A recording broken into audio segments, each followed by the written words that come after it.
dicen que para agosto, con las cifras que se han registrado, habría una caída de solo 7%, que sería la menor en toda esta curva descendente que ha significado la pandemia y que ha tenido pues picos de 40-45% de caída en el PBI al mes, ¿no es cierto?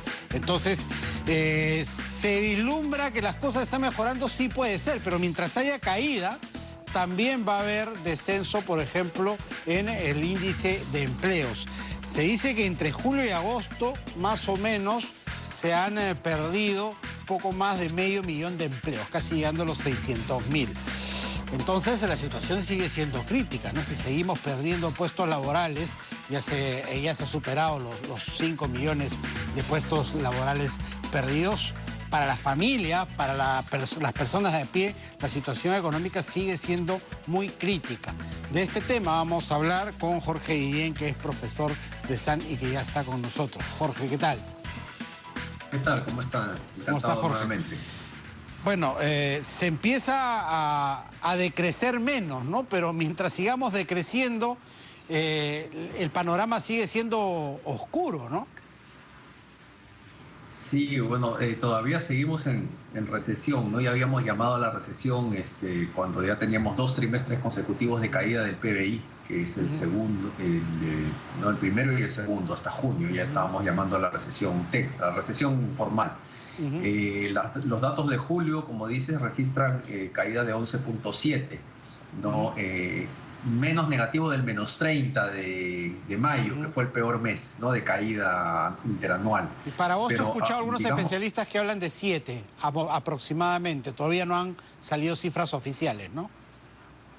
Sí, yo creo, lo que pasa es que estamos todavía con cifras preliminares, ¿no? De avances de coyuntura, que estarían mostrando avances de construcción que ya no van cayendo en 100, crédito, que también es un buen indicador de lo que es manufactura y agro, también sale por adelantado, más o menos a estas alturas, y el 30 ya va a salir la oficial, que es la de agosto que mencionas, ¿no?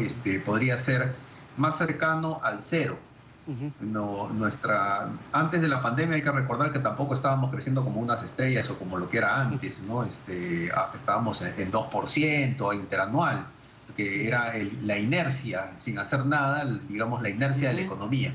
Ahora estamos, tratando de llegar a la inercia de la economía, es decir, sin hacer nada, a ver qué es lo que puede suceder y luego ya esperar el rebrote el próximo año. Bueno, hay unas simulaciones que está haciendo algunos think tank, no menciono el nombre, pero hacen simulaciones con efecto del efecto negativo que está teniendo, aparte de la pandemia, el Congreso o el populismo, y un efecto base optimista, ¿no? de rápida recuperación, ¿no? En ambos casos, en el pesimista y en el base, hay una recuperación en el 2021 y hacia el 2022.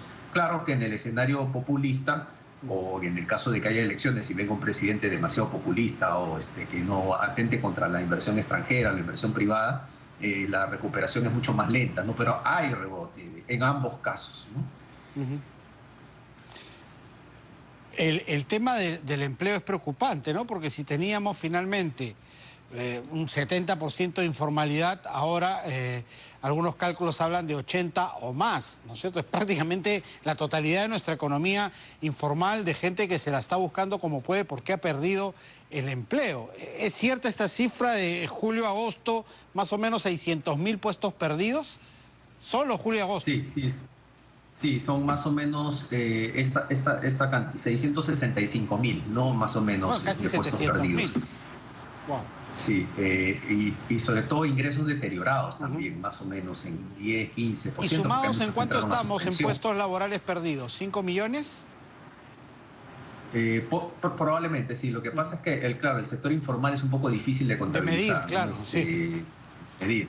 Pero sí, podría decirse que en algún momento, o el 100% de la población económicamente activa, que son 17 millones de peruanos, o fuerza laboral, yo creo que todos han sido afectados, ¿no? Cuando llueve todos nos mojamos, ¿no? Todos han reducido sus salarios en algún porcentaje o sus ventas en algún porcentaje, y eso ha afectado los ingresos. Los ingresos tanto de más que nada de los independientes ha caído más que los dependientes, porque los independientes son más fáciles de cortar la relación, de disminuir su sueldo En el caso de los dependientes tienes a Sunafil, tienes a Reactiva que le dice, le pone las restricciones de que no puedes despedir gente si has recibido el préstamo, no puedes hacer despidos arbitrarios aún así en pandemia, ¿no?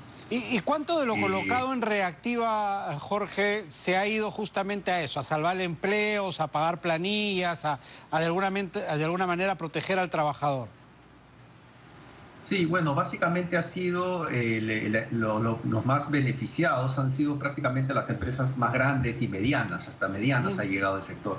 Más abajo sí no ha llegado esa situación, debido a que las garantías que están amarradas a estos préstamos estaban disminuidas en los sectores pymes y NIPES, ¿no? Entonces el banco privado que gana la licitación y que ofrece el préstamo tiene que tomar la libertad de decir a ti te presto y a ti no, ¿no? Porque eres muy riesgoso, porque mi área de simulación de riesgo me dice que no puedo prestarte, entonces a uno sí le puede prestar. Obviamente que a los grandes, que es mucho más fácil prestarles y tienen más colaterales y garantías, les puede prestar rápidamente, ¿no? Ellos se han beneficiado, pero han cubierto, no planillas, como dices. ¿Qué hacer entonces? ¿Cuál sería el camino para acelerar de alguna manera y que no sea pura inercia el tema de la recuperación? Sobre todo en recuperación económica pensando en generación de empleo. Yo creo que ya debería pensarse, como dices tú, hay Reactiva, ha estado un poco focalizado en las planillas, pero no en apalancar para seguir reactivando, ¿no? Y contratando más gente. Lo que me preocupa a mí es la nueva población económicamente activa, ¿no? Los nuevos millennials que están saliendo de la universidad o que están saliendo al mercado laboral.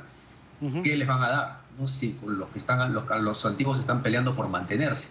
Y para ello se necesita crecer a más de 4% para tratar de capturar la nueva población económicamente activa, ¿no? Lo que les llaman en economía la ley de Ockham, ¿no? Que es una cifra estadística de relación empleo con el crecimiento económico.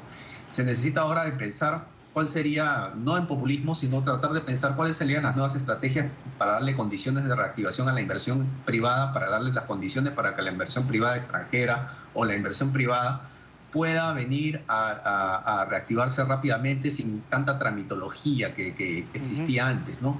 Los temas de corrupción que frenaron la inversión, esos tienen que ser resueltos, tratar de pensar en un mecanismo regulatorio de derecho administrativo y tratar de pensarse de tal manera de que se pueda facilitar su canalización. Pues no puede ser que haya problemas de corrupción y se paraliza la línea 2 del tren o todas las obras de infraestructura. Tiene que seguir moviéndose todo en paralelo y ahora las necesitamos más. Perfecto, Jorge. Muchas gracias por haber estado con nosotros. Gracias a ti. Encantado. Jorge Guillén, profesor de SAN, ha estado en el bloque económico que cerramos a continuación.